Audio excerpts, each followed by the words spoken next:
kishte një moment në jetën time kur mendova se Zoti kishte harruar emrin tim. Jo figurativisht, jo si fraze zakonshme që njerëzit e thonë kur janë të lodhur apo kur gjërat nuk shkojnë siç duhet. E nënkuptoja me të gjithë shpirtin tim, me çdo qelizë të trupit tim të raskapitur, me çdo frymarrje që dukej si barr dhe jo si lehtësi. Kishte një moment kur ula në dyshemen e ftohtë të një dhome spitali dhe mendova, nuk ka më asgjë.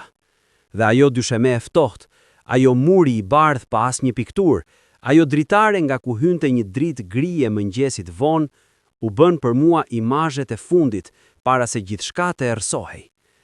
Por le të filloj nga fillimi, sepse historia ime nuk fillon me dhimbjen, fillon me dashurinë.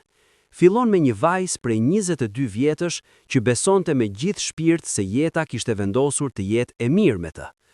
Unë quhem Fatmira, dhe ky emër, Fatmira, ka pasur gjithmonë një ironi të hidhur për mua, sepse emri im do të thotë fat i mirë, fat i lumtur, fat që të buzëqesh. Por fati im qeshi pak dhe qau shumë. Fati im ishte si një premtim i thyer, si një letër që të vjen nga lart plot shpresë dhe kur e hap, gjen brenda faqe bosh.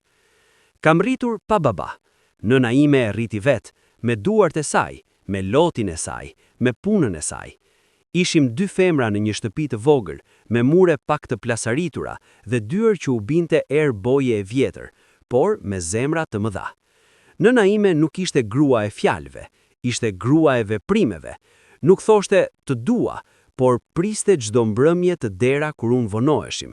Nuk flinte derisa të sigurohej se isha shtrirë në shtrat, nuk hante para meje, gjithmonë më la rrobat e para. Kjo ishte gjuha e saj e dashurisë, heshtja e kujdesshme, duart gjithmonë gati. Kur u rrita, mësova ta lexoja atë gjuhë dhe e doja. Por kur u njoha me besnikun, mendova se kisha gjetur diçka tjetër, diçka timen, diçka që nuk trashëgohej, por zgjidhej me zemër. Besnik Murati. Emri i tij kishte hije, ishte burr i lartë, me fytyrë serioze dhe sytë errët që dukeshin gjithmonë si po mendonin diçka. Nuk qeshte shpesh, por kur qeshte, kishte diçka që ta ndërronte ditën. Ishte punëtor, ishte i qetë, ishte ndryshe nga djemtë e lagjes son që flisnin shumë dhe bënin pak. E njoha në një dasëm të kushërisë sime. Ai ishte nga fshati tjetër, familje e njohur, si thoshin të moshuarit. Babai i tij kishte ndërruar jetë kur besniku ishte ende i vogël, dhe nëna e tij, Zoja Murati, e kishte rritur vetë me 3 fëmijë. Kjo ishte arsyeja e parë pse e respektova atë grua para se ta njihja mirë. Kisha thënë vetes, çdo grua që rrit vetë fëmijët e saj meriton respekt. Sa shumë gaboja. Por ky gabim kisha ende kohë ta kuptoja.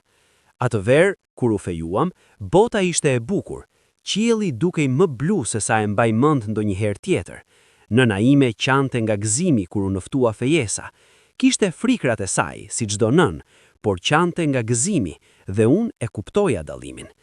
Martesa u bë 6 muaj pas fejesës. Ishte ceremoni e thjesht, sepse familja e besnikut nuk kishte shumë para, dhe ne as ne. Por shtëpia ku shkuam të jetonim, kishte dritë të mjaftueshme dhe drom të mjaftueshme, dhe unë mendoja se kishte gjithashtu dashuri të mjaftueshme. Zonja Zoja jetonte me ne. Kjo ishte e kushti, jo të shkruar, jo të thënë hapur, por të kuptueshëm nga mënyra si u vendos gjithçka. Zoja do të jetonte me ne sepse besniku ishte djali i madh dhe kjo ishte tradita. Unë e pranova sepse nuk kisha arsye të mos e pranoja. Çfarë dija unë atëherë? Dija shumë pak. Zoja ishte grua e mesme, me flok gri të mbledhura pas njëkës, me duar të ashpra nga puna dhe sy të mret që nuk humnin asgjë. Kur qeshte me gojë, buzët lëviznin, dhëmbët shfaqeshin, por sytë e saj qëndronin të ftoft. Nuk isha vënë re këtë detaj të vogël në fillim. Njerëzit shpesh shihnin vetëm atë që donin të shihnin. Jetët e para të martesës ishin të çuditshme, si çdo fillim. Mësova të gatuaja sipas shijeve të besnikut. Mësova se Zoja nuk donte krip të tepërt dhe besniku e preferonte kafen pa sheqer. Mësova se çdo i diell ishte ditë familje dhe se gjatë asaj dite nuk lejohej të shkoje te nëna jote pa arsye të fortë. Kjo e fundit nuk u tha si rregull, U kuptua nga heshtja e saj, nga mënyra si Zoja mbante gishtin e tyre dhe nga mënyra si Besniku nuk kundërshtonte kurrë nënën e tij. Por unë isha e re e dashuruar dhe mendova se çdo gjë mund të zgjidhej me durim dhe dashuri. Dhe kur zbulova se isha shtatzën, 6 muaj pas martesës, mendova se kjo ishte shenja se gjithçka do të bëhej mirë. Gëzimi i asaj mëngjesi kur testi u ngjyros me 2 vija roz nuk mund ta përshkruaj me fjalë. Ishte si të zbulone se brenda teje fshihet një diell i vogël. Vendosa t'i thosha Besnikut menjëherë, por ai ishte në punë dhe unë nuk mund të prisja deri atë mbrëmje. E thira në telefon me zë që mezi dëgjohej nga emocionet, dhe kur i tregova, ai heshti për disa sekonda, e pastaj tha, "Shumë mirë." "Shumë mirë?" "Jo, o zoti im, çfarë lajmi i bukur." "Jo, a je mirë, e ja ta festojmë." "Jo, dashuria ime, je i lumtur." "Shumë mirë, si në nënshkrimi i një dokumenti zyre." Por unë e fala, sepse doja të fala, sepse burrat flasin ndryshe nga ne. Kjo ishte gjëja që thoshte nëna ime, sepse disa njerëz e tregojnë dëzimin me heshtje dhe jo me fjalë. Zonja Zoja ishte më ekspresive nga burri i rritur i saj.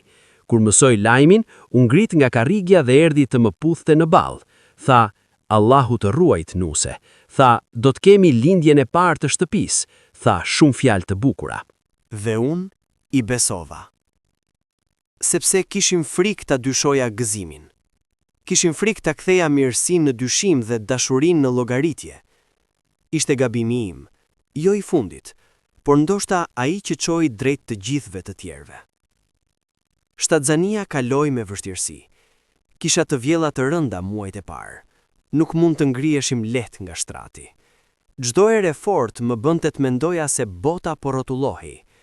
Nëna ime erdhi disa herë të më kujdesej, dhe çdo herë që erdhi, e ndjente atmosferën e shtëpisë, por nuk tha asgjë. Vetëm shikonte, vetëm vëzhgonte. Besniku punonte gjatë, ditë të tëra mungonte. Kthehej i lodhur, hante, ulej pak para televizorit dhe flinte. Nuk kishte shumë kohë për mua, nuk kishte shumë fjalë për mua, por kisha fëmijën brenda meje, dhe kjo ishte shoqëria ime. Foshnja që nuk kishte ardhur ende, me të cilën flisja natën kur nuk flija dot, të cilës i tregoja gjëra, të cilës i premtoja botra.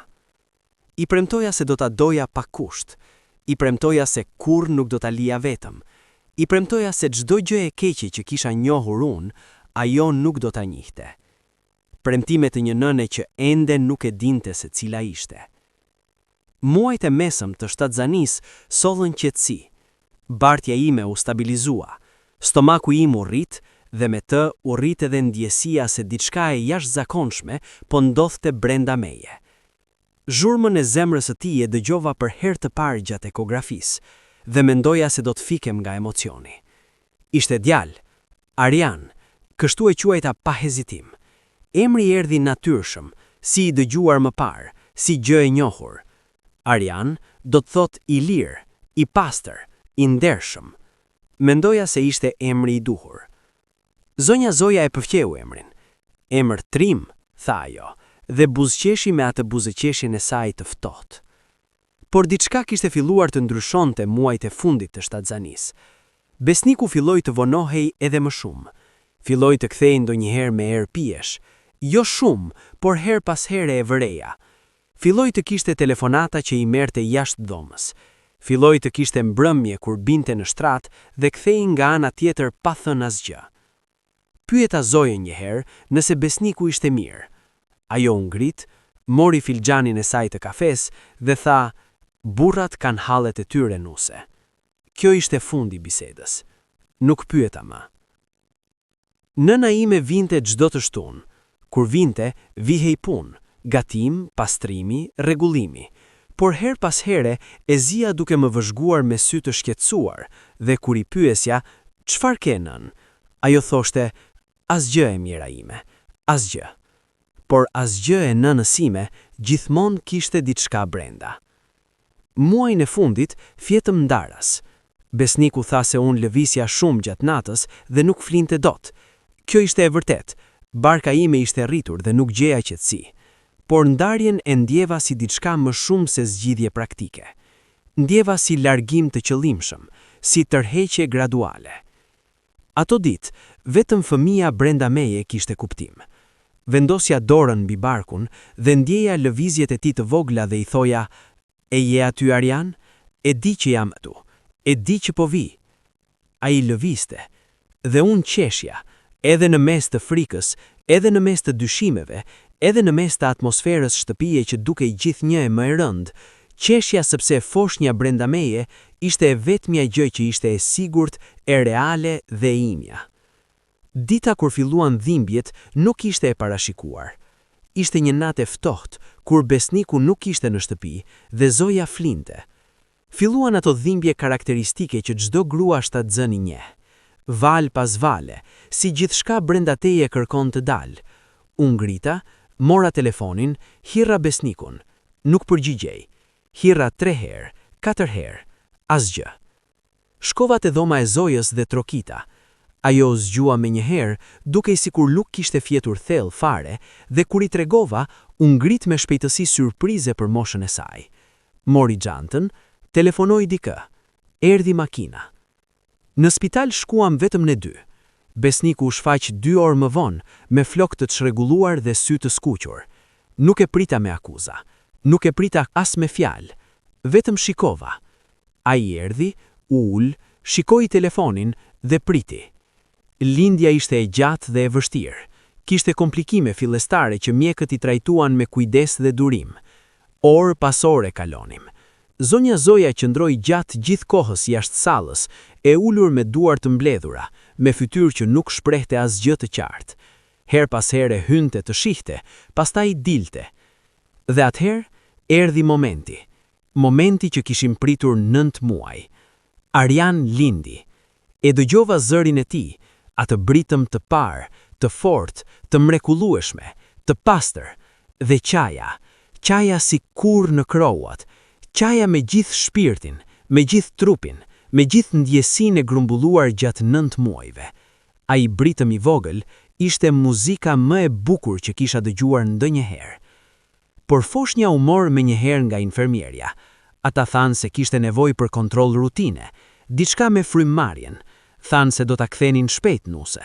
Thanë mos u shqetësonën, jo e zakonshme. E zakonshme. Besova, sepse nuk dija të mos besoja. Ndeta dhe prista. Ishin minutat më të gjata të jetës sime. Trupi im ishte I raskapitur deri në palq, shpirtërisht I zbrazët dhe I mbushur njëkohësisht, si vasi I kthyer me kokë poshtë dhe I mbushur sërisht. Ndeja me duart në gjoksin tim dhe ndjeja lëvizjen e frymëmarrjes dhe presja. Besniku nuk e shihja. Zojën nuk e shihja. Erdhi mjeku. Fytyrën e tij e mbaj mend në çdo detaj. Ishte burr I moshuar, me syz dhe me flokë të bardhë krejt, me mantel të bardhë dhe me shprehje që nuk ishte shprehja e lajmit mirë. Nuk ishte shprehja e rutinës, ishte shprehja e dikujt që ka bërë këtë punë shumë herë dhe çdo herë e ka një lloj të vështirë. U ul pranë meje, mori dorën time dhe tha fjalët. Foshnja juaj nuk e mbijetoi. Kishte komplikime serioze me zemrën. Bëm çfarë mundëm, por fjalët e tjera nuk I dëgjova. Ishin atje, mund t'i shikoj buzët e tij duke lëvizur, por nuk arritën deri tek unë. Ishte si të qëndroje nën ujë dhe të shikoje dikë duke folur nga sipërfaqja. Tingujt vinin të shtrëmbruar, të pakuptueshëm, si gjuhë tjetër. Kuptova vetëm, foshnja juaj nuk e mbijetoi. Arjani im nuk e mbijetoi. Mendoja se diçka kishte dalë gabim me dëgjimin tim. Mendova se isha keq dhe nuk kuptoja siç duhet. Hapja gojën të pyesja dhe nuk dilte zë. Mbysja. Hapa gojën sërish dhe thash, dua ta shoh. Mjeku shikoi poshtë. Tha, nuk rekomandohet. Tha, është mirë për ju. Thash sërish, dua ta shoh. Ai tha se foshnja ishte marrë, tha se ishte procedurë e spitalit, tha fjala varet nga ana tjetër e buzëve të tij dhe asnjëherë nuk arriti deri tek zemra ime. Mbeta vetëm. Dhoma ishte e zbrazët. Besniku nuk kishte ardhur ende. Zoja nuk ishte brenda. Ishin vetëm unë dhe muri I bardhë dhe ajo dritare me dritën ngri. Unë ngrita nga shtrati, shumë herët, shumë shpejt, trupi im protestoi. dhe shkova te dritarja. Mbështeta ballin mbi xhamin e ftohtë. Jashtë kishte shi të hollë dhe njerëz me ombrela të zeza dhe makinat lëviznin dhe bota vazhdonte si gjithmonë. Bota vazhdonte. Por bota ime kishte ndaluar. Dhe aty, në atë dritare, me ballin mbi xhamin e ftohtë dhe shiun jashtë dhe trupin tim të sapolindur dhe zemrën time të thyer, ulla kokën dhe qava. Qava ashtu siç qanë dikush që nuk di se si do të ndal, pa zë, pa lot, fillimisht, vetëm me trupin që dridhej, me shpatullat që lëkunden, me gojën e hapur në heshtje. Pastaj lotët erdhën, dhe zëri erdhi, dhe britmën e asaj nate besoj se mund ta dëgjonte edhe qyteti. Ditët pas asaj nate nuk di si i kalova. Nuk e di si bëhet të zgjohesh çdo mëngjes dhe të kujtosh sërisht dhe mjerimi të bjerë mbi ty si valë e re, si plumb i freskët çdo herë. Si bëhet të hash, të pish ujë, të flasësh me njerëzit kur brenda teje ka një boshllëk kaq të madh sa do të mund të futesh brenda. Kthehem në shtëpi 3 ditë pas lindjes. Shtëpia ishte e njëjtë. Jo e njëjtë. Kishte diçka tjetër në të, si një hije e re. Dhoma jonë e gjumit, ku kishim vënë një krevat të vogël të bardh, kishte shumë dritë tani. Shumë dritë boshe. Krevati i vogël kishte gjësendet e para, pelenat, jorganin e verdh me anijet e vogla, lodrat e buta që kishim bler me dorë, dhe gjithçka ishte aty, por foshnja nuk ishte. Zoja e hoqi ato gjëra. Shkoi dhe i hoqi herën e parë kur unë u futa në banjon. Kur u ktheva, dhoma ishte bosh. Shprehja e saj kur e pyeta ishte: "Nuk bën të kujton, nuk bën të qash gjithë ditën, duhet të vazhdosh." Duhet të vazhdosh. Sa herë kam dëgjuar atë shprehje. Sa herë njerëzit e thonë si të ishte e lehtë, si të ishte manual që ja dorëzon dikujt të dëshpëruar. Kapaku i kësaj kutije dhe mbrenda ka udhëzues. Si të vazhdosh kur nuk ke forcë. Nëna ime erdhi çdo ditë. Heshte shumë, por punonte, si gjithmonë. Gatuante, rregullonte, ndente pranë meje. Her pas here merrte dorën time dhe nuk thoshte asgjë. Vetëm ndente, dhe ajo heshtja e saj ishte gjuha e vetme që kuptoja atë periudhë. Por besniku filloi të largohej. Jo fizikisht, jo në mënyrë të menjëhershme, por largohej nga mënyra si nuk fliste, si nuk pyeste, si kthehej perët nga puna, por qëndronte vetë, si shikonte televizorin me sy bosh, por nuk shikonte mua. Në muaj të parë pas lindjes, unë e kuptova se martesa ime ishte thyer shumë kohë para se Ariani të linte. Ndoshta para se ai të konceptohej. Dhe dhimbja e fëmijës dhe dhimbja e martesës u bashkuan brenda meje në një gum të errët dhe të rëndë dhe nuk i ndata dot. Nuk flija natën. Jo nga dhimbja fizike, trupi shërohet si apo si, por nga mendja. Mendja nuk shërohet po se nuk e le, dhe unë nuk e leja sepse nuk e dija si. Çdo natë kthehesha në atë sallë spitali, çdo natë dëgjoja të britëm të parë. Ai britëm i fortë, i shëndetshëm, i jetës. Dhe pastaj gjithçka ndai si ëndër dhe mbetesha me zërin e mjekut. Foshnja juaj nuk e mbijetoi. Mbetesha me boshllëkun. Fillova të shihja mjekun, jo mjekun e spitalit. Kishte gjithashtu ndjenjë fajtore atë burr të moshuar me syz dhe isha shmangur mendimeve për të. Por mjeke tjetër, psikologja. Zonja Zoja e kishte kundërshtuar hapur.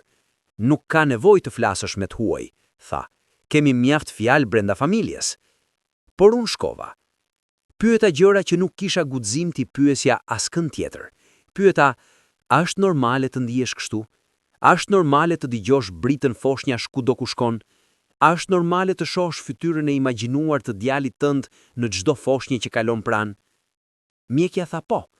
Tha, jeni nënë e lënduar. Tha, dhimbja juaj ka emër dhe ka zgjidhje. Por zgjidhja e saj merrte kohë. Dhe unë nuk kisha durim, sepse nuk kisha qetësi. Dhe gjëja e parë e çuditshme ndodhi 2 muaj pas lindjes. Ishim te farmacia e lagjes, Zoja dhe unë, sepse Zoja kishte recetë për barna. Unë ndeja jashtë, te banka e vogël metalike pranë hyrjes, dhe shikosha njerëzit. Ishte mëngjes i vonë, dielli kishte ngjyrën e qumshtit, ajri kishte erë kafeje dhe baklavaje nga dyqani ngjitur. Kaloi një grua me karrocë foshnjeje. Nuk e shikova foshnjën. Ndodhte gjithmonë kjo. Kisha mësuar ta shmangja shikimin. Por dëgjova zërin e gruas teksa fliste me dikën në telefon. Dhe dëgjova emrin. Arian. Tha emrin Arjan. Nuk do të thot asgjë. Arjan është emër i zakonshëm. Por zemra ime kërceu me forcë kaq absurde sa u ngrita në këmbë pa dashur. Shikova gruan, shikova karrocën. Grua e re, me flokë të errta, me karroca moderne. Nuk dija atë grua. Foshnja brenda karrocës kishte 2 apo 3 muaj, e dukshme nga madhësia. Rëmova me veten. Kisha bërë shembull klasik të asaj që psikologja kishte paralajmëruar. Truri im kërkonte lidhje ku nuk kishte, shihte shenja ku nuk ishin, dëgjonte emra sepse ato emra i mungonin. Por ndjesia nuk u largua menjëherë. Qëndroi, e ngulur nën lëkurë, si gjembi holl. Dhe javën tjetër, ndodhi diçka tjetër. Kisha dalë te kopshti i shtëpisë për të marrë ajër. Fqinja jon, zonja Resmia, kishte ardhur ta uiste luvet e saj. Ishim fqinje mirë, jo miq të ngushtë, por fqinje mirë kuptimi, ato fqinje që të përshëndesin gjithmonë dhe pyesin si je me vërtetësi, jo si protokoll. Ajo erdhi prangardi dhe më shikoi me atë shprehje njerëzore të dëmshurisë. E njoha, sepse të gjithë e kishin atë shprehje kur shihnin. Tha, si je vajz? Më tha me zë të ulët. Thash, po dal pak, duhet ajër. Ajo qëndroi pak, pastaj tha diçka që nuk e kuptova menjëherë. Tha, Zoti e di të vërtetën vajz, gjithmonë. Dhe kaloi. Mbeta me atë frazë në mendje. Zoti e di të vërtetën. Ishte frazë e zakonshme, e thënë për ngushëllim, por mënyra si e tha, me sy të ulët, jo me sytë e mi, ishte ndryshe. Kishte diçka në atë mënyrë, si dikush që di diçka por nuk guxon ta thotë. Nuk e mora seriozisht atë moment. Ndjesia erdhi dhe shkoi si shumë ndjesi të tjera. Por ato ndjesi ishin duke u mbledhur ngadalë, si re të vogla që bashkohen pa e ditur vetë. 3 muaj pas lindjes, besniku bëri gjën që kisha filluar ta parashikoja, por ende nuk kisha gati ta dëgjoja. Erdhi mbrëmje, u ul në karrige pa ngrënë, dhe kjo vetë është shenjë sepse besniku gjithmonë hante sapo kthehej, dhe tha: Fatmira, duhet të flasim. Ato fjalë gjithmonë janë fillimi i fundit. Tha se nuk ishte lumtur. Tha se martesa jonë nuk kishte punuar si ç'duhej. Tha se kishte menduar shumë dhe se mendonte se ishte mirë të ndaheshim. Nuk ngriti zërin, nuk ishte i ashkër. Ishte i qetë, i distancuar, si dikush që lexon një tekst të shkruar paraprakisht. Dhe kjo qetësi ishte gjëja më e frikshme, jo furinë, jo lotët, jo argumentet. Qetësia. Pyeta pse. Pyeta me të drejtë ta pyesja ashkan tjetër. Tha se ishim ndryshe, tha se kishim perspektiva të ndryshme, tha fjali të gjata dhe bosh, pa asnjë gjë konkrete, ato fjali që njerëzit i thonë kur nuk duan të themi të vërtetën. Pyeta nëse kishte dikë tjetër. Ai heshti. Heshtja e tij ishte përgjigja. Nuk qava atë mbrëmje. Nuk dija ta shpjegoja këtë. Kisha qarë kaq shumë muajt e fundit sa ndoshta kisha mbaruar lotët. Apo ndoshta shpirtin e kisha kaq të mpirë sa as dhimbja e re nuk gjente rrugë. U ngrita, shkova në dhomën e gjumit, mbylla derën dhe ula kokën në jastëk. Dhe mendova, pra ky është fundi. Ditët e ardhshme ishin kaos i brendshëm, i fshehur pas fasadës. Zoja dinte, natyrisht dinte, ishte nëna e tij, por sjellja e saj ndaj meje nuk ndryshoi shumë dhe kjo ishte gjëja e çuditshme. Kisha pritur të kisha shtyrjen, ftohtësinë, nxitimin për të dalë. Por Zoja vazhdonte të jetonte një lloj, të gatuante, të lante, të bënte gjërat e veta me qetësinë e dikujt që ka gjithë kohën në botë. Nëna ime kur mësoi, deshi të vinte menjëherë dhe të më merrte. Tha, eja te unë vajz, eja shtëpi. Por nuk shkova menjëherë. Kisha krenari. Ajo krenaria e kot që na ban të burgosur kur duhet të ishim lirë. Dhe kisha edhe diçka tjetër. Nuk dëshiroja të lija të shtëpi pa kuptuar pse. Nuk dëshiroja të ika si dikush që ikën pa pyetur. Procesi ligjor filloi ngadalë, si gjithçka ligjore. Avokati i besnikut dorëzoi letrat. I lexova ato letra 3 herë, 4 herë, sepse dukeshin jo reale, si dokumenti dikujt tjetër, jo i martesës sime. Por gjatë atyre ditëve ndodhi gjëja e dytë e çuditshme. Kisha shkuar te nëna ime të kaloja fundjavën. Ishim të dyja në kuzhinë, ajo gatuante pilaf dhe unë isha ulur te tavolina dhe shikoja dorën time. Nëna ime u kthye dhe tha diçka që nuk e kishte thënë kurrë hapur. Tha, Fatmira, A e ke menduar ndonjëherë, a ke dyshuar ndonjëherë për atë çfarë ndodhi në spital? E ngrita kokën. Tha, çfarë do të thotë? Ajo ktheu shpinën tek tigani i saj dhe vazhdoi të përziente. Tha, asgjë, harronja, gjërat e mia. Por zëri i saj nuk kishte tingullimin e harronja. Kishte tingullimin e dikujt që thot diçka dhe pastaj pendohet menjëherë. Pyeta sërish, pyeta fort, këtë herë. Nëna ime u ndal, e uli lopatën e drurit, u kthye dhe më shikoi me ato sy të saj, ato sy që kishin parë shumë dhe flisnin pak. Tha, ka gjëra që nuk i di, ka gjëra që nuk duhet t'i di unë, por ka gjëra që nuk i ka shije si duhet, Fatmira. Qyteti flet. Qyteti flet. Tha kjo dhe nuk shtoi asgjë më. Dhe unë dija nënën time mjaftueshëm ta dija se kur kishte thënë sa kishte dashur të thej. Por ato fjalë, qyteti flet, u ngulën brenda meje si çel si pa vendosur ende. Gjëja e tretë ndodhi 1 muaj pas bisedës me nënën time. Kisha shkuar te avokati im, një grua e moshës së mesme, serioze dhe e drejtë për drejtë, me zyrë të vogël por të rregullt, për të diskutuar kushtet e divorcit.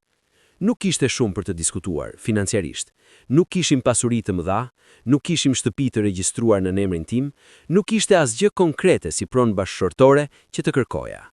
Avokja ime shihte dosjen dhe ishte e qetë, profesionale, e kënaqur me faktet. Por kur i thash që kishim pasur fëmijë, jo, se unë kisha pasur fëmijë, se fëmia kishte vdekur pas lindjes, avokatja e ngriti kokën nga dosja dhe më shikoi. Tha, fëmia u regjistrua? Pyeta, çfarë? Tha, a u regjistrua fëmia në gjendjen civile? Kur foshnjat vdesin pas lindjes, ekziston procedurë. Certifikata e lindjes dhe certifikata e vdekjes jepen bashk. A keni ndonjërin nga ato dokumente? Nuk kisha menduar kurrë. Nuk kisha menduar asnjëherë për dokumente, për letra, për certifikat. Kush mendon për burokraci kur vdes fëmia? Por tani pyetja ishte aty dhe nuk largohej. Avokatja tha, shkoni te spitali, kërkoni dokumentet. Kjo është e drejta juaj. Dola nga zyra me ato fjalë në mendje dhe qëndrova pak jashtë me dorën mbi murin e ndërtesës, duke marrë frym ngadalë. Diçka kishte lëvizur brenda meje, jo dhimbja, jo mërzia, por diçka tjetër. Diçka si shqetësim i ri, i papritur, i pa emërtuar ende. Vajta te spitali ditën tjetër. Priste rradh të gjatë, siç është gjithmonë. Ndesha te kariget e gjelbra të pritjes dhe shikoja njerëzit. Gratë shtatzëna me barqe të mëdha, burrat me fëmijë të vegjël, pleqt me dosje. Dhe ndija atë ndjesi të njohur. Kjo është bota e jetës, dhe unë kam ardhur të kërkoj vdekjen. Arrita te sporteli i arkivit. Tha emrin tim, datën e lindjes, datën e shtrimit. Gruaja pas xhamit të sportelistit shikoi kompjuterin. Shtypi, shikoi sërish, shtypi sërish. Kishte diçka në mënyrën si ngadalsoi, ato fraksione sekonde kur dikush ngadalson mbi diçka, që e vura re. Tha, emri i fëmijës? Thash, Arjan Murati. Ajo shtypi, shikoi sërish. Tha, një moment ju lutem. U ngrit dhe shkoi në dhomën prapa. Mbeta te sporteli dhe ndija zemrën duke rrahur pak më shpejt se normalisht. Nuk dija pse. Nuk kisha asnjë arsye konkrete të ndijesha kështu, por trupi di gjëra para se mendja t'i formuloj. Erdhi pas 5 minutash me një grua tjetër, supervizorja, duke nga uniforma dhe nga mënyra si ecste. Gruaja e re u ul te kompjuteri, shtypi, shikoi, shtypi sërish. Pastaj ngriti syt nga unë. Tha, zonjë, sipas sistemit ton, fëmia juaj u regjistrua si i lindur gjallë dhe u shkarkua nga spitali i shëndetshëm. Bota u ndal. Jo metaforikisht. Ndjeva fizikisht sikur diçka kishte ndaluar. Jo zemra, jo frymëmarrja, por koha vet kishte ndaluar për disa sekonda. Thash, si?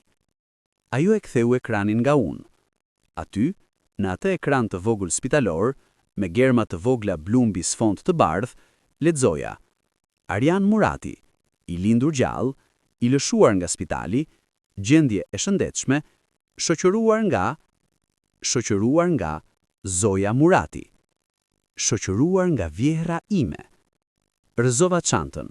Nuk e vura re sa filxhani i kafes të gruas tjetër ra dhe u thye. Nuk vura re njerëzit që u kthyen. Vura re vetëm ato fjalë, shoqëruar nga Zoja Murati. Zoja kishte marrë fëmijën tim gjallë.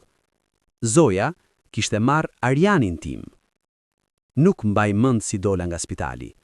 Mbaj mend parkun jashtë, ato pemë me gjethe të gjelbra absurdisht të gjalla dhe stolin e drurit ku ula sepse këmbët nuk më mbanin më. Mbaj mend se duart i kisha mbi gjunjë dhe dridheshin.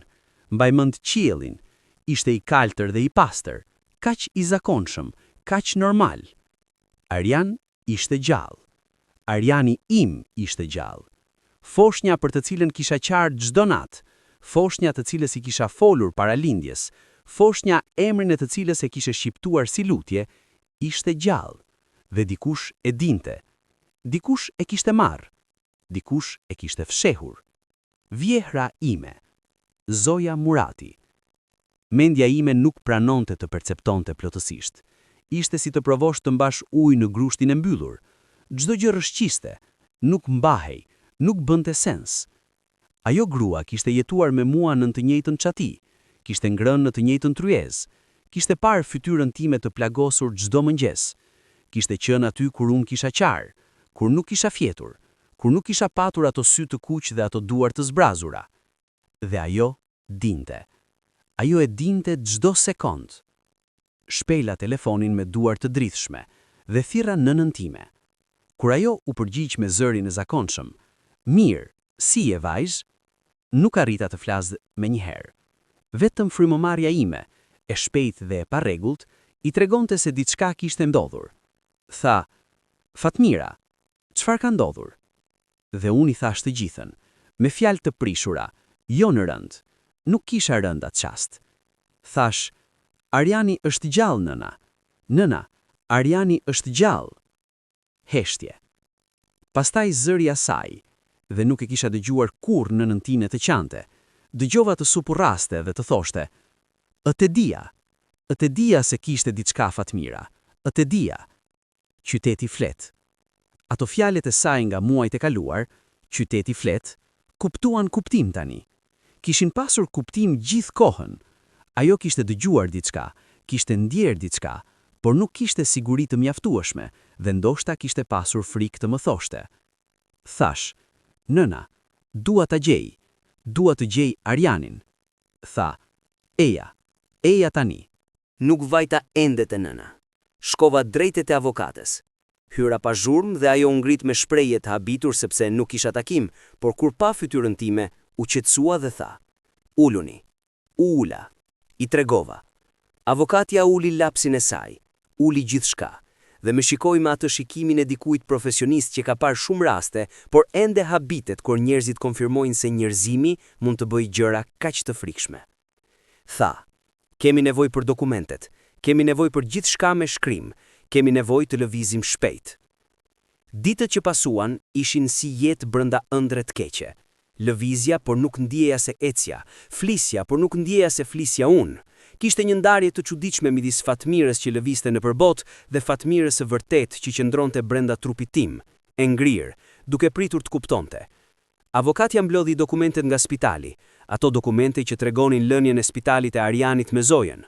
Dokumentet ishin të qarta, firma e Zojës, data, ora, gjithçka e regjistruar, gjithçka e vërtet.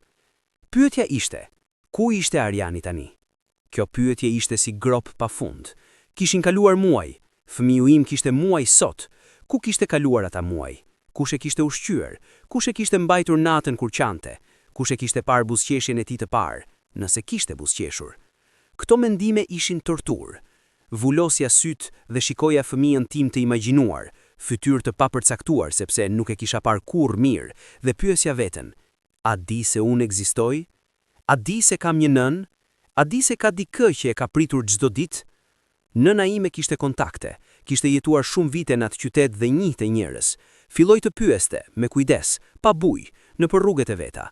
Dhe pas 2 ditësh, erdhi me informacionin e parë. Zoja kishte vajtur te motra e saj, e cila jetonte në qytet tjetër, disa orë larg. Motra e Zojës, Hania, ishte grua pa fëmijë, dhe kishte marrë fëmijën me pretekstin se po kujdesej. Kaq thoshte informacioni i parë. Fëmiu im ishte dhënë te Hania.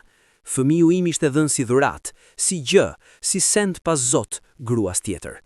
Nuk flas dot për atë që ndjeva kur e mësova këtë. Nuk ka fjalë mjaftueshëm. Gjuhët njerëzore janë të kufizuara, krijohen për gëzime dhe dhimbje të zakonshme, por ka dhimbje që nuk kanë emër sepse janë shumë të mëdha për alfabet. Avokatja depozitoi kërkesën urgjente. Policia u njoftua. Procesi ligjor u aktivizua. Por procesi ligjor merr kohë dhe unë nuk kisha kohë. Kisha fëmijën tim atje, diku, me njerëz të huaj, pa nënën e tij. Policia thirri Zojën.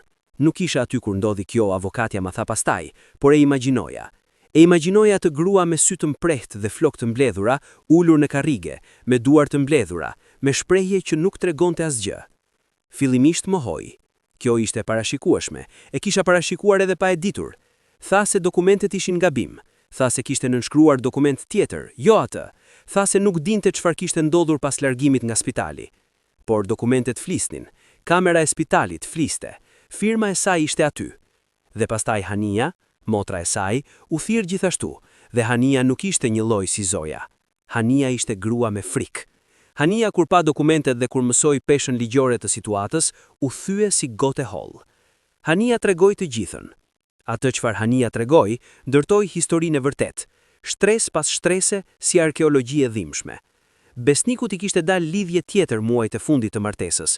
Gruaja tjetër ishte nga qyteti, familjare mirë sipas standardeve të Zojës, me shtëpi dhe me pozicion. Besniku donte të ndahej nga unë dhe të martohej me atë grua, por divorci me fëmijë të vogël e bënte gjithçka të komplikuar: kujdestaria, alimentimi, prezenca e fëmijës së tij në jetën e re. Zoja u vendos të zgjidhte problemin. Fëmijën e mori sapo lindi, ndërkohë që unë isha e re dhe e dobët dhe I shokuar nga gjithçka. Kishte koordinuar me mjekun dhe avokatja do ta verifikonte edhe këtë, se kishte pagesë bërë dhe kishte rregulluar gjithçka. Mjeku kishte thënë fjalët, infermierja kishte hequr foshnjën, Zoja kishte dalë me Arianin ndërmjet hyrjes tjetër të spitalit. Dhe pastaj e kishte çuar te Hania me pretekstin, kjo grua nuk mund të arrisë, është e paqëndrueshme, fëmiu ka nevojë për kujdesin e duhur. Hania, që kishte vuajtur gjatë gjithë jetës pa fëmijë, kishte besuar, apo kishte zgjedhur të besojë, nuk di ku cila prej të dyave, dhe kishte marrë fëmijën. Kur Hania e mbaroi historinë, tha diçka që avokatja ma përsëriti pastaj. Hania kishte thënë se Ariani ishte fëmijë I shëndetshëm dhe I lumtur, kishte thënë se e donte, por kishte thënë gjithashtu, nëna e tij duhet ta marrë. E dija se nuk ishte e drejtë, e dija gjithkohën. Dhe ky dije I heshtur, I frikur, I të njohësh të keqen dhe të heshtësh, ishte edhe ai lloj tradhtie, jo aq madhe sa e Zojës, por ishte atje.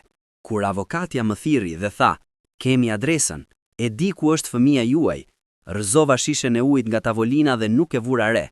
Thash, ku shkojmë? Tha, nesër, është procedurë, policia vjen me ne, është gjithçka e rregullt ligjërisht. Nesër. Fjala nesër ishte si të thoshe pas një shekulli. Si munda të kaloja atë natë? Si munda të uleshim dhe të prisja kur dija se Ariani ishte aty, diku, me disa orë larg, gjallë, në jetë, duke frymar? Nëna ime qëndroi me mua atë natë. Nuk flim shumë. Uleshim bashkë te tavolina e vogël e kuzhinës dhe nëna ime bënte çaj dhe unë shikoja avujt e çajit duke u ngritur dhe mendoja, nesër do të shoh fytyrën e tij. Për herë të parë, sepse unë kurrë nuk e kisha parë fytyrën e Arianit.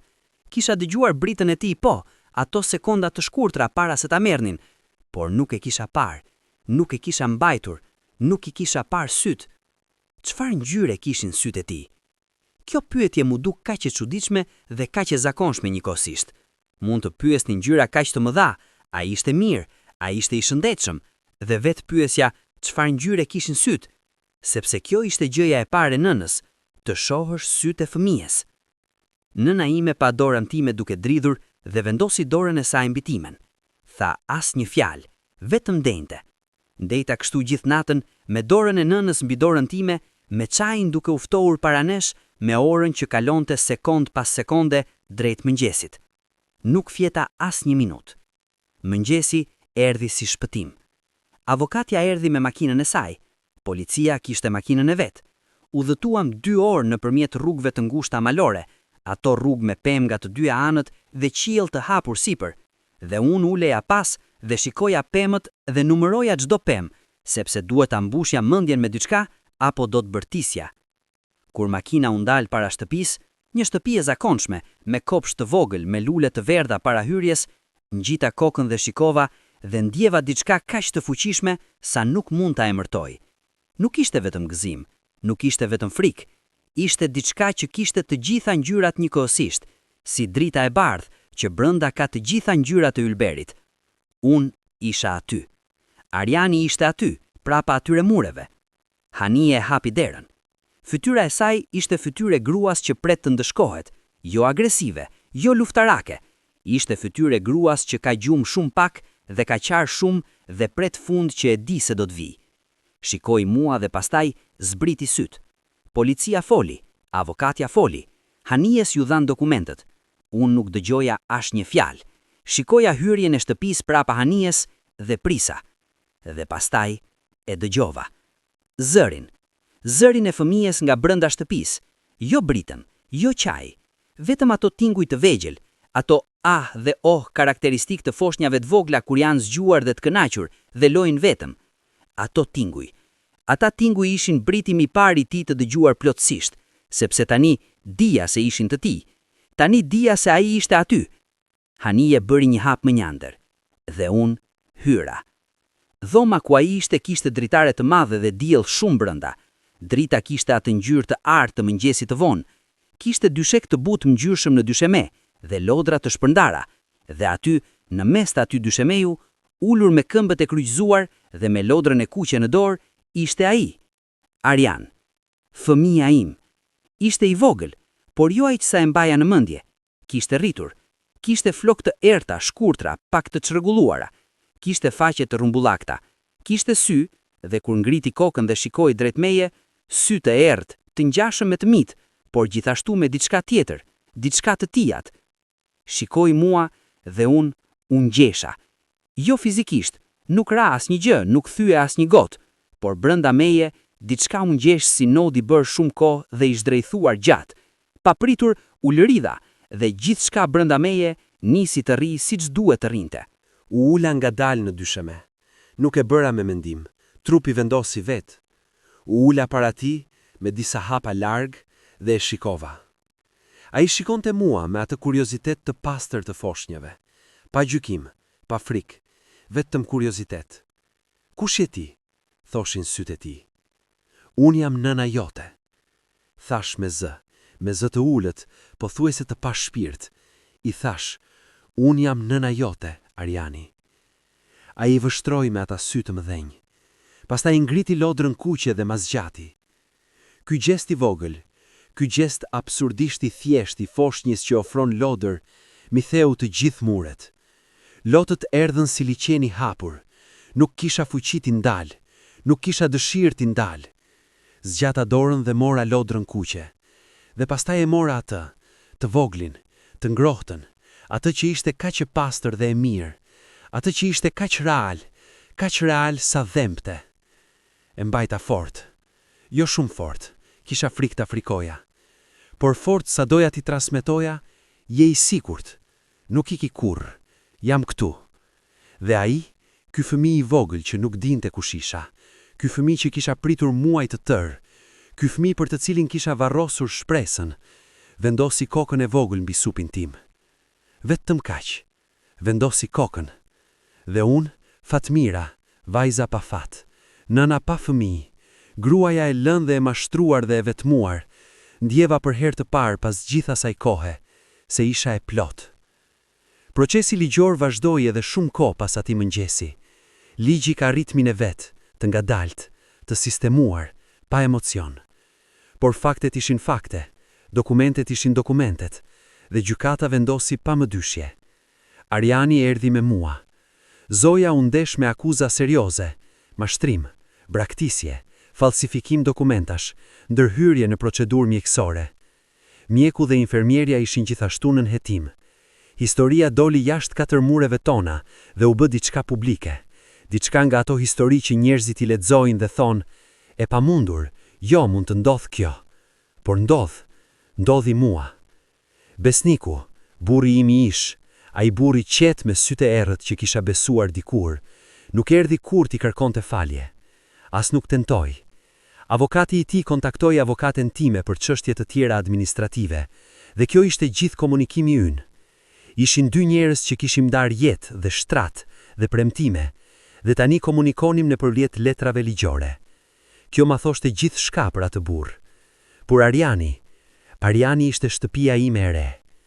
Mësuam të njohemi, kjo tingëllon e çuditshme, të mësosh të njohësh fëmijën tënd, sepse normalisht e njeh nga lindja, minutën e parë, nga fryma e parë, por ne kishim shumë minuta të humbura dhe I bënim si mundeshim. Çdo mëngjes kur e zgjoja, sepse fëmijët zgjohen herët dhe ky nuk bënte përjashtim, shikoja fytyrën e tij të gjumosur duke u çelur ngadalë dhe mendoja, ky është ai çasti.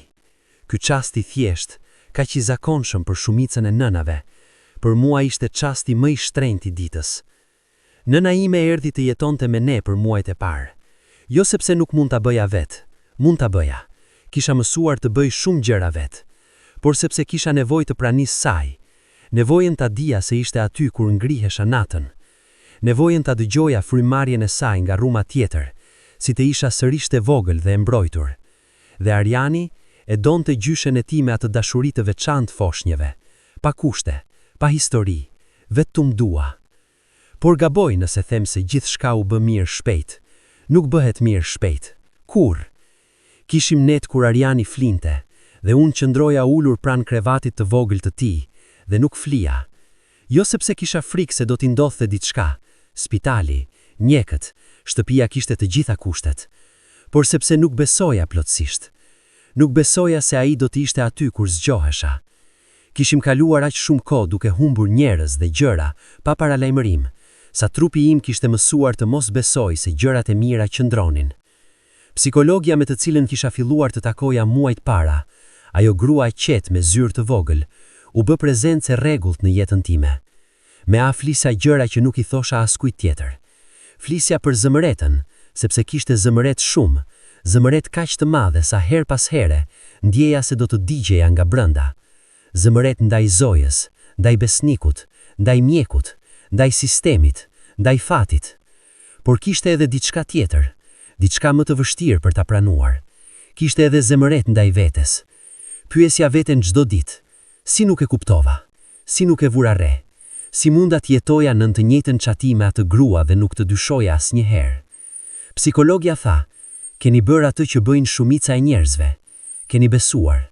Besimi nuk është dobësi. Manipulimi I tjetrit është krim, jo besimi juaj. E dija intelektualisht, por zemra ka ritëm tjetër nga mendja. Ka dita kur ngrihesha dhe kisha atë ndjesi gri, të rënd, si perde e lagur mbi shupet e mia, dhe nuk doja të bëja asgjë. Ditë kur Ariani qante, dhe unë gjeja veten duke qarë gjithashtu, jo nga dhimbja e tij, por nga imja, dhe pastaj qeshja, sepse ishin dy njerëz duke qarë bashk për arsye krejtësisht të ndryshme. Por kishte gjithashtu ditë kur Ariani bënte diçka. Qeshte me atë qeshjen e tij e fortë, shfaqte dhëmbët e parë si perla të vogla, bënte atë shap të parë me këmbët e holla duke lëkundur si marinar I ri, dhe ndjeja se çdo gjë e keqe kishte qenë çmimi. Çmimi I madh I gëzimit të madh. Nuk them se ishte drejt. Nuk ishte drejt, por them se gëzimi ishte real. Kisha mundësinë ta shikoja Zojan vetëm një herë pas gjithë asaj, në sallën e gjykatës. Ajo uli syt kur hyra, nuk dinte ku të shikonte. Jo te avokati I saj, jo te gjyqtari, jo te dritaret. Shikonte disi poshtë e majtës, te dyshemeja, te asgjëja. Kisha menduar shumë herë çfarë do t'i thosha nëse do ta shikoja. Kisha menduar fjalimet gjata, akuzat qarta, pyetje pas pyetjeje. Kisha menduar se do të qaja, apo do të bërtisja, apo do të bëja të dyja. Por kur e pash aty, atë grua tashmë të tkurrur, me flokë edhe më të grirë, me duar të mbledhura në prehër, kuptova se nuk kishte asgjë për të thënë. Asnjë fjalë nuk do të arrinte aty ku duhet arrinte. Asnjë fjalë nuk do ta kthente kohën. Asnjë fjalë nuk do të pastronte atë çfarë kishte bërë. Gjëja e vetme që bëra, dhe nuk e planifikova, doli vetë, ishte ta shikoja. E shikova me sytë hapur, pa zemëratë në sipërfaqe, por me qartësi të plot. Shikoja dhe i thoja me sy, e di çfarë bëre. Ti e di çfarë bëre, dhe kjo do të jetoj me ty çdo ditë nga sot. Ajo nuk ngriti kur syt drejt meje. Gjykata vendosi ashtu siç vendos ligji kur faktet janë kaq të qarta. Nuk do të hyj në detaje ligjore, ato janë të tyre, jo të mijat. Për mua gjëja e rëndësishme ishte ajo që gjykata konfirmoi me vulën e saj. Arjan Murati ishte fëmia im.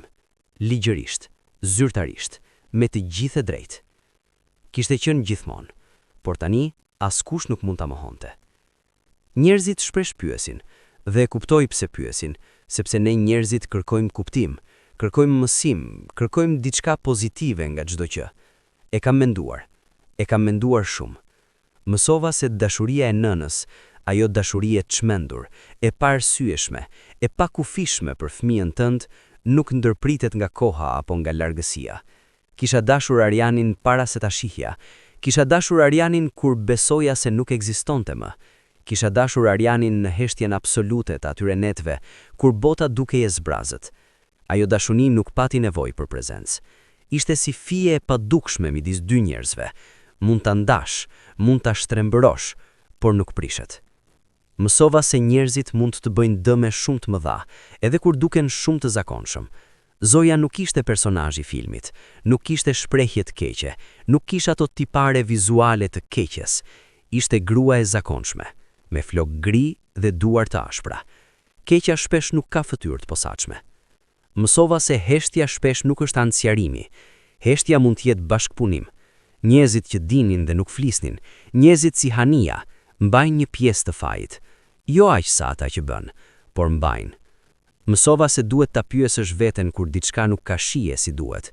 Nuk duhet shuash zërin e brendshëm sepse ke frikë të dish të vërtetën. E vërteta, sado të dhimbshme, është gjithmonë më e mirë se gënjestra e rehatshme. Dhe mësova, ndoshta kjo ishte mësimi më i vështirë, se duhet të qelin. Duhet i lësh dikë të hyjë në jetën tënde, edhe pasi të kenë tradhtuar, edhe pasi të kesh pasur arsye të mjaftueshme të mbyllesh zemrën ndaj këdo. Nuk do të thotë ti besosh të gjithëve, do të thotë të mos lejosh tradhtinë e dikujt të mbyll zemrën tënde ndaj këdo. Arjani tani flet, nuk me fjalë të plota gjithmonë. Ka moshën e tij, ka ritmin e tij, flet. Tregon gjëra me gishtin e vogël, kërkon gjëra me zërin e tij karakteristik. Qesh me atë qeshje që ka të atin formi, por ngjyrën time. Çdo mëngjes kur zgjohet, herën e parë që bën është të kërkojë. Dëgjon zërin tim apo hapat e mi, dhe zëri i vogël i tij vjen nga dhoma tjetër. Mame. Ajo fjalë e vogël me dy rrokje, kaq e thjesht, kaq e zakonshme, e dëgjuar miliona herë çdo ditë nga miliona nëna, për mua ishte gjëja e parë e bukur e vërtet pas gjithë asaj. Herën e parë që ma tha, ngjehu, jo qaja, ngjehu, sikur diçka ishte zgjuar për të parën herë. Jetoj me nënën time tani. Shtëpia jone vogël me mure pak të plasaritura, ajo shtëpi ku unë jam rritur, ajo shtëpi ku nëna ime ka rredh çdo detaj, tani ka edhe zërin e tij. Zhurmat e tij, gjërat e tij të shpërndara, qeshjen e tij, lotët e tij, të gjitha janë shtuar mbi shtresën e kujtemive tona. Besniku ka jetën e tij, martesën e re, zgjedhjen e tij. Nuk mendoj shumë për të. Ka periudha kur Arjani do të pyes, e di, dhe do të duhet i thosha diçka të drejtë dhe të kujdesshme. Por kjo tam nuk ka ardhur ende, dhe kur të vi, do ta gjej rrugën. Zoja merr pasojat e veprimeve të saj. Ligji e ka marrë dhe ajo po shkon rrugën e saj. Nuk uroj asgjë të keqe ndaj saj, jo pse jam shenjtore, jo pse nuk kam zemrat, por sepse urrejtja e vazhdueshme ka nevojë për energji, dhe energjinë e kam vendosur gjetër. E kam vendosur te Arjani, e kam vendosur te çdo jetë e re që po ndërtoj. E kam vendosur te nëna ime që qëndron çdo derk dhe i lexon Arjanit tregime, jo nga librat, por nga koka e saj. Tregime të vjetra shqipe me heronje dhe malore dhe dashuri të forta. Dhe Arjani dëgjon me gojë të hapur dhe sy të modhenj, sikur ato tregime janë mrekulli. Ndoshta janë. Ka gjëra që nuk i tregoj shpesh. Gjëra që mbeten brenda, jo sepse turpërohem, por sepse janë kaq personale sa duken si veshje e brendshme. Nuk i tregon çdo kujt. Tregoj njërën sot, sepse mendoj se dikush aty ka nevojë ta dëgjoj. Kishte një natë, muajin e dytë pasi mora Arjanin, kur ai qante shumë. Qante me atë qaj të gjatë, monoton të fëmijëve kur kanë dhimbje dhëmbësh apo kur nuk gjejnë rahatin. E mbajta, e lëviza, i këndova, i dhash ujë, i dhash gjithçka. Asgjë nuk funksiononte. Dhe unë u lodha. Jo fizikisht vetëm, shpirtërisht u lodha. Me atë lodhje të thellë kur tru dhe trup dhe zemër janë bashkë mbaruar. Ula në dysheme me të dhe qava. Qava me të. Ky i madh e ai i vogël. Dy njerëz duke qarë bashk pa kuptuar njëri tjetrin plotësisht. Dhe pastaj, pa asnjë arsye të dukshme, pa asnjë ndryshim të jashtëm, Ariani ndaloi. Shikoi fytyrën time, shikoi lotët e mi dhe bëri diçka që nuk e kisha pritur. Ngriti dorën e vogël dhe preku faqen time. Preku lotët e mi. Ky fëmijë i vogël i cili nuk dinte ende fjalë, nuk dinte ende konceptet e dhimbjes dhe ngushëllimit, e dinte mënyra instiktive se si ngushëllohet dikush. Preku faqen time dhe unë ndjera sikur gjithë universi kishte ndaluar vetëm për atë sekond. Atë natë mësova diçka. Fëmijët nuk vinë vetëm me nevoja, vinë gjithashtu me dhurata. Dhe dhurata e Arianit ishte ajo preke vogël në kohën e duhur. Kishte periudha kur shkruaja letra që nuk i dërgova kurrë. Jo letra fizike, por shkruaja në fletoren time të vogël, atë fletore me kopertinë blu që e kisha bler rastësisht dhe ishte bërë vendi ku hidhja çdo gjë. I shkruaja Zojës, jo me urrejtje, kishte periudha me urrejtje, por ajo kalonin. Shkruaja pyetje si: a mendoje ndonjëherë se mund të zbulohet? A kishe frikë? Kur shije fytyrën time të dhimbur çdo ditë, çfarë ndinje? I shkruaja besnikut gjithashtu. Pyetja ime kryesore ndaj tij ishte e thjeshtë. E dije? Sa kohë e dije? Kur më tha se fëmia kishte vdekur dhe ti dije se ishte gjallë, çfarë ndinje? A kishte diçka brenda teje që protestonte? Apo ishte kaq i lehtë pasi bëhet gënjeshtari i parë? Nuk do të marr kurrë përgjigje për këtë pyetje. Ligji mori pjesën e vet, por pyetjet e mia mbeten pa përgjigje, dhe kjo është bardh tjetër që mbaj. Jo e rëndë si herët e para, por aty. I shkruaja gjithashtu Arianit, letra për të ardhmen, letra kur të rritet dhe të jetë i aftë të lexoj dhe kuptoj. Letra ku i tregoja jo vetëm çfarë ndodhi, por si ndiheshim, si e doja para se ta shihja, si priste çdo ditë, si kisha folur me të kur besoja se nuk ishte më. Ato letra doja jap kur të jetë i gatshëm, kur të jetë burr i rritur dhe të doj të di historinë e plot, jo versionin e shkurtuar, jo versionin e mbrojtur, por të vërtetën plot ashtu siç e letova unë. Sepse ai ka të drejtë të di se kush ishte, se nga erdhi, se çfarë u bë për të. Ka të drejtë të di se kishte një nën që e priste çdo ditë, edhe kur bota i kishte thënë të ndalonte. Intereson diçka.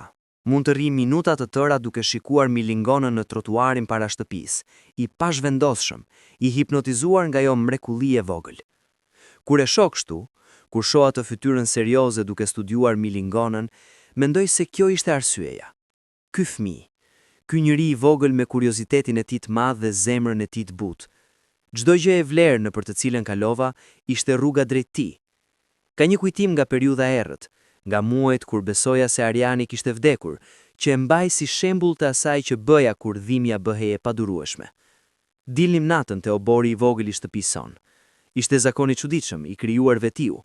Kur nuk flija dhe mendja nuk qetësohej, vishja zhaketën dhe dilnim te obori i vogël dhe shikoja qiellin. Jemi qytet me shumë drita dhe qielli ynë nuk ka shumë yje, por kishte gjithmonë disa, dhe ato disa yje mjeftonin.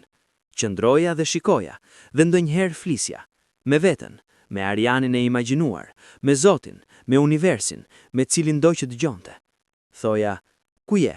A je mirë? A ke ngrohtë? Pyetja absurde e nënës ndaj fëmijës. A ke ngrohtë?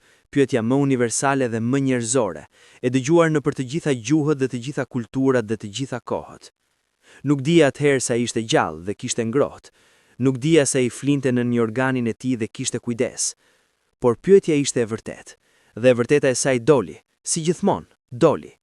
Sot gjatë natës, kur ngrihem akoma her pas here, trupi ka ritme të veta, nuk shkoj te obori, shkoj te dhoma e Arianit. Shoh fytyrën e tij të fjetur, atë qetësi absolute të fëmijëve kur flejnë, atë heqje të plot, atë besim total te bota dhe siguria e saj. Mbuloj supet e tij nëse janë zbuluar, dhe mendoj: ke ngrohtë Arian, tani ke ngrohtë, dhe kthehem në dhomën time, dhe fle. Nëse mund ktheheshim, jo për të ndryshuar gjërat, sepse nuk mund, por vetëm të flisja me veten time të re, vajzën prej 22 vjetësh që shkonte në atë dasëm dhe nuk dinte ende asgjë, Do t'i thosha disa gjëra. Do t'i thosha, dëgjo zërin tënd të brendshëm, ai zë i vogël që thot, kjo nuk ka shije si duhet. Dëgjoje, mos e hesht sepse ke frikë t'i jesh e gabuar. Më mirë t'i jesh e gabuar dhe të pyetësh, sesa t'i jesh e drejtë dhe të heshësh. Do t'i thosha, mënyra si të trajtojnë njerëzit kur je e dobët, tregon shumë më shumë nga mënyra si të trajtojnë kur je i fortë. Shiko njerëzit kur ke nevojë. Shiko kush qëndron dhe kush largohet. Do t'i thosha, dashuria nuk justifikon gjithçka. Dashuria nuk është arsye të humbish veten. Dashuria e vërtet nuk kërkon të heshtësh dhe të durosh dhe të injorosh. Dashuria e vërtet është zgjidhje e problemeve bashk, jo heshtje unilaterale. Do t'i thosha, nëna jote di shumë, dëgjoj edhe ato heshtjet e saj. Dhe do t'i thosha, fëmijën tënd do ta gjesh. Kthehu gjithmonë te vetja jote. Njerëzit mendojnë se historit kanë fund qartë. Filmi mbaron, libri mbyllet, videoja ndalon, por jeta nuk funksionon kështu. Historia ime nuk ka mbaruar, vazhdon çdo ditë, me çdo mëngjes të ri, me çdo hap të ri që mëson Ariani, me çdo hap të ri që bëj unë. Ka ende ditë të vështira, ditë kur plagët e vjetra dhembin, kur e ardhmja duket e paqartë, kur vetmia godet papritur në orë të çuditshme. Ka edhe ditë shumë të bukura, ditë kur Ariani qesh dhe dielli ka ngjyrën e duhur, dhe nëna ime ka gatuar diçka të mirë, dhe bota duket e tolerueshme, dhe madje e dashur. Jetoj mes dy lloj ditësh, si të gjithë. Por dallimi i vërtet midis Fatmirës së atëhershme dhe Fatmirës së sotme, është se tani e di si të duroj ditët e vështira. E di se kalojnë, e di sepse i kam provuar dhe kaluan, dhe e di se ditët e bukura ekzistojnë, edhe kjo e di nga prova. Nuk di përse po dëgjon këtë video. Ndoshta erdhe rastësisht, kliku bëri punën dhe e gjete këtu. Ndoshta erdhe sepse titulli të kapi. Ai titull, ato fjalë, fëmia im i vdekur ishte gjallë, dhe nuk mundesh të mos klikosh sepse mendja njerëzore ka aftësinë e çuditshme të tërheqet nga gjërat që e godasin thellë brenda. Ndoshta erdhe sepse ke historitën tënde. Ndoshta ke humbur diçka apo dikë. Ndoshta je në tradhtinë e dikujt. Ndoshta je nëna që ka frikën e saj, atë frikë permanente dhe të pandalueshme për fëmijën tënd. Ndoshta je vetëm dhe ke nevojë të dish se dikush tjetër ka qenë vetëm gjithashtu dhe ka mbijetuar. Çfarë do arsyeje të ketë sjell këtu? Jam e lumtur që je këtu, sepse historia nuk ka kuptim nëse mbetet vetëm brenda nesh. Ka kuptim kur e tregon, ka kuptim kur dikush e dëgjon dhe di, jam mirë, apo edhe un kam ndier kështu, apo nëse ajo mundi, mund edhe unë. Kjo është arsyeja pse tregoj. Do të dëgjosh njerëz që thon fale për veten, jo për të tjetrin. Falja të liron. E dëgjova edhe unë shumë herë. Do jem e ndershme. Falja nuk erdhi shpejt. Nuk erdhi si vendim. Nuk u ngrita një mëngjes dhe thash sot fal. Erdhi ngadalë, si shkrirja e Dëborës. Fillimisht Dëbora është gjithku, Dhe e fortë dhe e ftohtë. Pastaj, pa e vënë re, fillojnë ato piklat para në ndjell. Pastaj të gjitha, pa datë, pa orë, dikur nuk ka Dëborë më. Kështu erdhi falja për mua. Nuk do të thotë se e harova. Nuk harroj dhe nuk duhet të harroj. Kujtesa e mban njerëzin vigjilent. Mbahet kujtesa jo si tortur, por si mësim. Por nuk mbaj mëmëri aktive. Nuk ngrihem çdo mëngjes me zemrat të freskët. Zemrata humbi energjinë e vet me kohë.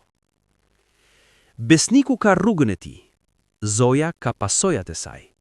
Mjeku dhe infermierja kanë llogarinë e tyre, para ligjit dhe para ndërgjegjës. Hania ka gjumën e saj të vështirë. Unë kam Arianin. Kjo ndarje, kjo qartësi se çfarë kam dhe çfarë kanë ata, është çlirimi im. Pyetja që psikologja ime bëri një ditë dhe nuk e prisja, kush ishte Fatmira para të gjithave këtyre? Unë dala. Kisha menduar kaq shumë për Arianin, për besnikun, për Zojën, për gjithçka që kishte ndodhur, por nuk kisha menduar shumë për veten time si person i pavarur, si Fatmira e pavarur nga roli i nënës dhe e pavarur nga roli i viktimës. Kush isha? Isha vajzë që i kishte pëlqyer të lexonte. Kishte kohë kur librat ishin miq të ngushtë, ato librat e vjetër me kapak të plasaritura nga biblioteka e lagjës, ato romane që i lexoja me dritën e llampës vonë natën. Kjo Fatmira, vajza me librat, kishte humbur diku gjatë rrugës. Isha gjithashtu vajzë që i kishte pëlqyer të ecte. Jo sport, jo gjim. Thjesht ecje e gjatë në përlagje, në përparqe, në për rrugë të panjohura. Kishte diçka qetësuese te ecja e gjatë pa destinacion. Fillova t'i rikuperoj ato gjëra të vogla. Fillova të lexoj sërish. Fillimisht pak, pastaj më shumë.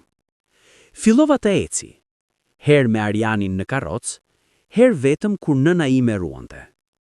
Ato gjëra të vogla janë ndërtimi i kthimit te vetja. Nuk isha sërish vajza 22 vjeçare. Ajo vajzë nuk kthehej, por po bëhesha Fatmira e re. Jo naive si e para, por gjithashtu jo e mbyllur si ai versioni tjetër i errët të vetësime. Diçka mes tyre. Diçka më e mençur. Janë gjëra të vogla që i shoh ndryshe tani. Shiu, i cili dikur ishte vetëm shi, apo herë të tjera imazhi i trishtimit, tani ka tinguj që dëgjoj. Kur bie shi i fortë dhe Ariani vjen të shikojë nga dritarja dhe ngre gishtin dhe bën atë foshnjor të çuditimit, unë shoh shiun me sytë e tij. I ri, i mrekullueshëm, gjë e pa dëgjuar. Muzika. Gjithmonë kisha dashur muzikë, por kisha ndaluar ta dëgjoja gjatë periudhës së errët. Muzika godet aty ku mbrojtja nuk mban. Tani e dëgjoj sërish. Jo çdo gjë. Ka këngë akoma që i shmang sepse janë të lidhura me kujtesa, por ka muzikë të re që dëgjoj dhe është e pastër, pa histori. Kafja e mëngjesit, gjë kaq e vogël. Ai filçani i parë, i ngrohtë, kur bota është akoma e qetë dhe Ariani akoma fle dhe shtëpia ka atë heshtje të butë të mëngjesit të hershëm. Kafja e mëngjesit, diku midis dritës dhe erësit, kur jeta ende nuk e kërkon gjëra. Ajo është çasti im. Ato çaste të vegjël nuk i vlerësoja para. Tani di sa janë të shtrenjtër. Mendoj shpesh për Arianin e rritur. Mendoj si do t'jetë ai njeri. Çdo të zgjedh, çdo të doj, kujt do t'i ngjaj dhe ku do t'jetë krejtësisht vet. Mendoj nëse do ta doj leximin. Mendoj nëse do t'jetë burri i fjalëve apo burri i veprimeve. Mendoj gjithashtu për pyetjet e tij. Çdo fëmijë pyetet, nga ku erdha, kush jam, çdo ndodhi. Dhe fëmijët e historive komplekse kanë pyetje edhe më komplekse. Do t'jetë e vështirë, nuk e mohoj. Do t'jenë biseda të vështira dhe momente të vështira, por do t'i bëj me të vërtetën, jo me versionin e mbrojtur, jo me histori të rregulluara për ta mbrojtur, me të vërtetën, të dhënë me moshë dhe pjekuri të duhur. Sepse Ariani meriton të vërtetën. Është historia e tij gjithashtu, jo vetëm e imja. Ai ka drejt të di se çdo ndodhi. Ka drejt të di se kishte një nën që luftoi për të. Ka drejt të vendos vetë se si do ta procesoj. Do ta ndihmoj, do t'jem aty, por vendimi do t'jetë i tij. Kemi ardhur tek fundi. Jo fundi i historisë, por fundi i asaj çfarë mund të ndaj sot. Nuk di si të mbyll kënaqshëm historitë. Nuk jam shkrimtare dhe nuk jam mësuese dhe nuk e di formulën e fundit të mrekullueshëm. Di vetëm të tregoj. Këtë tregova. Tregova me gjithçka që kisha. Ka diçka që dua të lë me ti para se të largohesh. Diçka e thjeshtë, pa pretendim, pa mesazh të madh. Nëse ke diçka të humbur, diçka apo dikë, nuk do të them se do ta gjesh. Nuk di se do ta gjesh. Nuk di se çdo histori ka fundin tim. Bota nuk funksionon me drejtësi të garantuar. Por ajo çfarë di, shpresa nuk është naivitet. Shpresa është zgjedhje aktive, e bërë çdo ditë, edhe kur arsyeja thot mos. Ndoshta shpresa gaboi ndonjëherë, por shpresa ishte gjithashtu ajo që më mbajti gjallë muajt kur doja të shuhesha. Dhe shpresa, e imja e çmendur, e paprovueshme, e logjikisht e pambrojtshme, kishte të drejtë. Ariani ishte gjallë, dhe unë jam gjallë. Shikon nga unë mbaj mend vlejti, çdo gjë vlejti. Dhe çdo mëngjes kur hapen ato sytë e errët dhe ajo fytyrë e vogël me shprehje të gjumosur, jo sepse dhimbja ishte e drejtë, jo sepse e meritoja, por sepse jeta, her pas here, me mëshirën e saj të çuditshme dhe të paparashikueshme, jep gjëra që nuk i meriton, as nuk i kërkon, thjesht jep. Dhe unë i marr, me 2 duar, me zemër të plot. Kjo ishte historia ime, historia e Fatmirës dhe e Arianit, historia e humbjes dhe e gjetjes, historia e gruas që e thirrën me emrin e fatit të mirë dhe kishte fat të keq, dhe pastaj gjeti fatin e vet. Faleminderit që dëgjove deri këtu. Nëse kjo histori të preku, lëre një koment. Nëse ke historitën tënde, mund ta tregosh. Nëse njeh dikë që ka nevojë ta dëgjojë këtë, ndaje me të, sepse historitë, si fëmijët, ka nevojë për njerëz që i mbajnë.